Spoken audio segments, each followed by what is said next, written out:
whatever, my Hindi being what it is. Yeah, you are a professor, you can correct somebody's English, you can correct my Hindi, but your political philosophy, I will have to remind you, may not be correct. Sir, honourable member चिट्ठी लिखे हैं, वो लिखी है, लिखा है, I don't mind. आप समझ रही हो बात. 9th नवंबर, सॉरी प्लीज, मेरा हिंदी का मजाक मैं उड़ा रही हूं जी, क्योंकि मैं ये ऐसे स्टेट से आ रही हूं. भाई साहब, आप उसके पक्ष में बैठे हो ना, आप जरूर पूछिए. मैं ऐसे स्टेट से आ रही हूं जहां हिंदी पढ़ना गुनाह लगता है, इसीलिए बचपन से हिंदी पढ़ने का मुझे रोका गया. उधर आपका झगड़ा रखो, मेरे से नहीं. झगड़ा आपका उनसे होना चाहिए जो हिंदी पढ़ने में आपत्ति बोलते हैं, आपत्ति मानते हैं हिंदी, उनसे झगड़ा करो भाई, मेरे से क्या कर रहे हो. जल्दी से उठना नहीं है, जबकि आपके मित्र पक्ष का लोग का राजनीतिक हिंदी विरोध का समझते नहीं हो आप. सर, पार्लियामेंट की वर्ड है क्या? हाँ, I didn't use any such a word. What is lukka? What is lukka? Who used it? Who used it? I have not used it at all. I am not a Hindi bhashi either. I have not used it, sir. Sir. That's right, whoever used it, right? I have not used it, sir. I'm sorry. What? I have not used it. I don't even know that word. What are you throwing it at me? You probably hear it in Assami. I have not used that word. माननीय मंत्री जी. Yeah, but I have not used the word because I don't know it.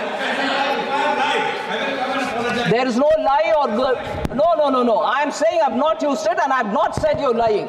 I am not here to argue in those. I argue on merit. If I have not used it, why will I admit it? And first of all, my Hindi is not so rich for me to use abuses. I use barely 10 words with which मैं बोल चाल हिंदी करती हूँ जी. If only my vocabulary was rich, I'll know which is abuse, which is not. माननीय मुख्यमंत्री जो देश की एकमात्र महिला मुख्यमंत्री भी है, उनका माइक बीच राह में ऑफ कर दिया गया था. वो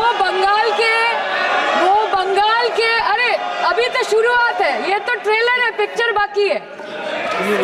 अध्यक्ष महोदय, मैं आपसे ये बोलना चाहती हूँ कि वो बंगाल के हक के लिए यहाँ पे सवाल उठाने आई थी, वो बंगाल के लोगों की बात रखने यहाँ पे आई थी, लेकिन उनका माइक ऑफ कर दिया गया. आपके माध्यम से मैं इस सदन में उपस्थित वहाँ जो बैठे हैं माननीय सदस्य, कोई भी घटना को सर एक लाइन आपका डिलीट करेंगे. सर एक लाइन सर मैं यही बताना चाहती हूँ कि बंगाल के लोगों का आगे जाके बंगाल के लोग आपके पार्टी की माइक ऑफ कर देंगे. बस एक चुनाव बाकी, आप देख लीजिएगा.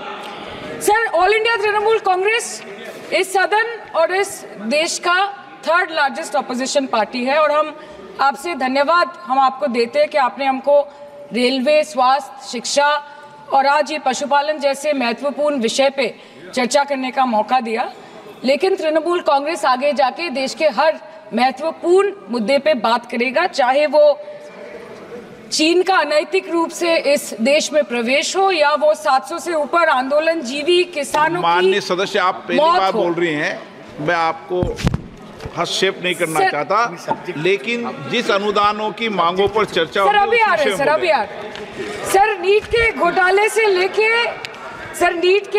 से लेके जीएसटी के बोझ तक, एयरपोर्ट की छत टूट जाने से लेके रेल पटरी से छूट जाने तक, तृणमूल कांग्रेस के सदस्य, हर सांसद देश के हर गंभीर मुद्दे पर चर्चा करेंगे. बस यही आपको बोलना था. Respected sir, Mahamati Manush is the Magna Carta of the governance of West Bengal and our party, and I feel truly honored that today I have been given the opportunity to talk on a ministry which is intrinsic to the Mahamati Manush of the country. हमारे किसान अपनी मवेशी को, अपनी फसल को माँ की तरह पूछते हैं, जिस खेत में वो हल चलाते हैं उस जमीन को नमन करते हैं. But does this major sector get support from the government? Sir, Indian agriculture supplies around 58% of India's livelihood and is a principal source of income for half of the population, accounting for 17 to 18% of the country's GDP. 70% of India's rural poor depend on livestock and farm animals. But does this sector get what it deserves?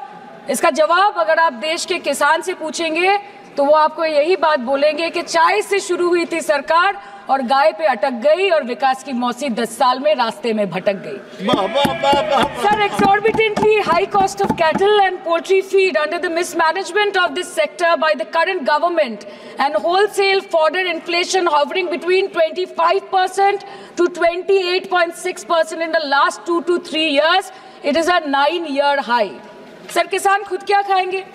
अपने परिवार के लोगों का खिलाएंगे? अपनी गाय भैंस भेड़ बकरी को क्या खिलाएंगे?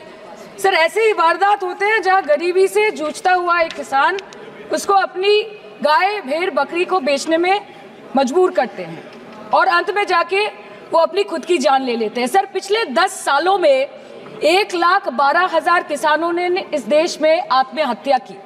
एनसीआरबी की एक रिपोर्ट के अनुसार 10 साल में हर दिन इस देश में एवरेज में 30 किसान हर दिन अपनी जान ले लेते हैं।